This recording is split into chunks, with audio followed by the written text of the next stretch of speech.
उस्मानाबाद जिल्ह्याच्या उमरगा तालुक्यामधल्या बलसूर परिसरात रविवारी संध्याकाळी सोसाट्याच्या वाऱ्यासह जलधारा बरसल्या आणि सुमारे तासभर मान्सूनपूर्व पावसानं परिसरात धुमाकूळ घातला।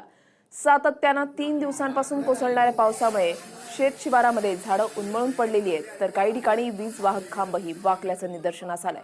गावातील आंबा, नारळ, लिंबू तसंच अनेक वृक्ष देखील मोडून पडलेली आहेत। वादळी वाऱ्यासह कोसळणाऱ्या पावसामुळे नागरिकांच्या छताचंही मोठ्या प्रमाणात नुकसान झालंय, तर अनेकांच्या घरावरचे पत्रे सुद्धा उडून गेलेत। या पावसामध्ये म्हैस आणि शेळ्यांनाही आपला जीव गमवावा लागलाय।